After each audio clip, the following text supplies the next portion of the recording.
Railway Koduru Shri Shri Shri Pothuluri వీర బ్రహ్మేంద్ర స్వామి దేవాలయం నందు గత వారం రోజులుగా ఎల్లాయపల్లి చిన్మయానంద మిషన్ ఆశ్రమం నుండి విచ్చేసిన శ్రీ శ్రేయానంద గారిచే శ్రీమద్ భగవద్గీత 15వ అధ్యాయంలో ఉన్న పంచదశోదయ పురుషోత్తమ యోగంలో ఉన్న పరమాత్ముడు మరెక్కడో లేడు, మన హృదయంలోనే దాగి ఉన్నాడు అని అద్భుతమైన ప్రవచనాల ద్వారా తెలియపరిచిన శ్రీ శ్రేయానంద అమ్మగారికి హృదయపూర్వక పాదాభివందనములు.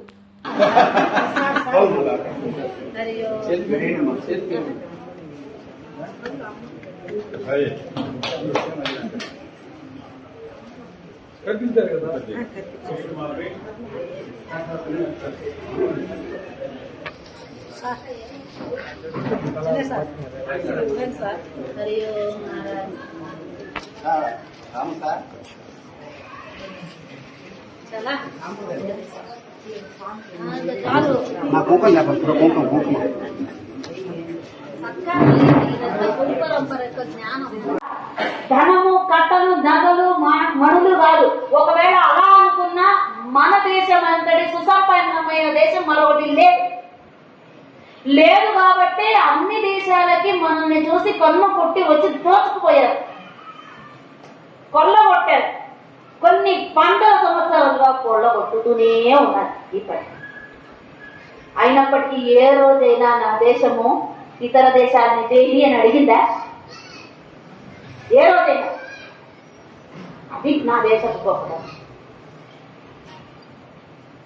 అందరూ దుఃఖములో ఏడుస్తూ బాధపడుతూ ఉన్నటువంటి సమయంలో కూడా నా దేశం అన్ని దేశాలని కాపాడింది. మొన్నటికి మొన్న కోవిడ్లో కాపాడిందా లేదా? ఫ్రీగా మెడిసిన్స్ ఇచ్చి రక్షించింది పైగా. అలాంటిది నా దేశం. శత్రు దేశానికి కూడా ఇవ్వడానికి సిద్ధమైనటువంటి దేశం మనది. సుసంపన్నం అంటే ఏమిటి? సంపద కట్టలే కాదు, కట్టాలనుకున్నా నగలనుకున్నా మన దేశంలో ఉన్నంత ఎక్కడా లేదు. ఇక్కడి నుంచి దోచుకుపోయి ఆ కిరీటాల్లో పెట్టుకున్నారు, ఇంకా ఇవ్వకుండా. ఏం గొప్ప? దొంగలించింది గొప్ప. సో బాహ్య సంపదల విషయంలో మనకు ఎప్పుడూ లోటు లేదు. వైదిక సంపద విషయంలో పాశ్చాత్యులకి ఏబిసిడి రానప్పుడే మన దేశంలో ఏమున్నాయండి? వేదాలు ఉన్నాయి. వేద భూమి ఇది కదా. పిల్లలకి ఎన్ని వేదాలు ఉన్నాయి తెలీదు, ఆ వేదాలలో ఏమేమి అంగములు ఉన్నాయో తెలీదు. పాపం ఉన్నారు ఇప్పుడు పిల్లలు. ఎన్ని వేదాలు, ఎన్ని ఉపవేదాలు తెలీదు పిల్లలకి. మొన్న చెప్పారు వేదాలంటే ఎన్ని అనగానే తక్కువ పిల్లలు 4 అని చెప్పారు. ఉపవేదాలు ఎన్ని అడగొద్దు అని. ఐహికమైనటువంటి జ్ఞాన సంపదను చూసి నా దేశం యందు నాకేం కలగాలి? గర్వం కలగాలి. అది ఉండాలి. స్వాభిమానం అంటారు, అది ఉండాలి. ఫలానా గోత్రానికి చెందిన వాడిని అనేటప్పటికీ ఆ గోత్రంలో ఉన్నటువంటి ఆ ఋషి జీవితం ఎంత గొప్పగా ఉందో మనకు తెలియాలి. ఈ కాలంలో అసలు గోత్రాలకు అర్థం లేకుండా పోయింది. అవునా కాదా? వంకాయ గోత్రాలు, కానక్కాయ గోత్రాలు, ఎవరికైనా ఉంటే బాధపడకండి. గన్నేరు గోత్రాలట మాకు పూజలకు వచ్చి చెప్తుంటారు కాబట్టి తెలుసు చెప్తున్నా.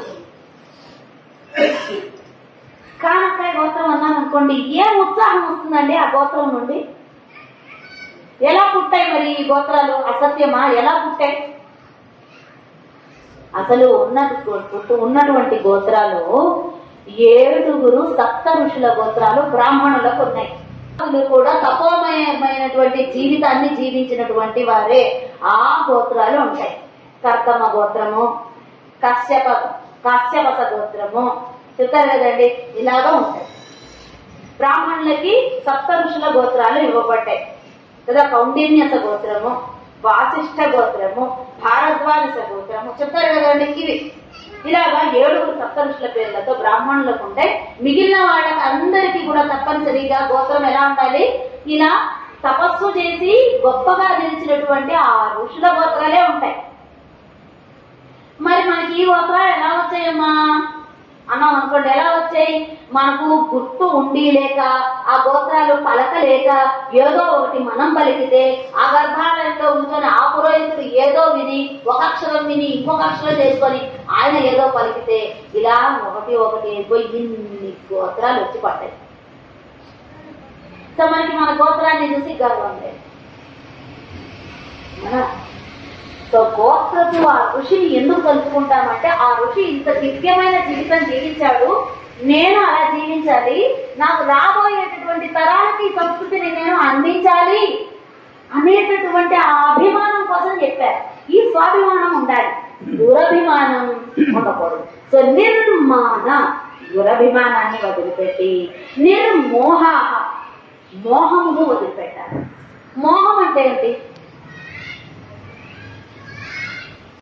మంగళం కృష్ణ పరమ యోగీంద్ర కృష్ణ పార్థ సారథి రూప కృష్ణ సర్వమంగళం పార్థ సారథి రూప కృష్ణ సర్వమంగళం. ఓం మంగళ శ్రీ గురు శేఖర స్వామి హరి పార్థ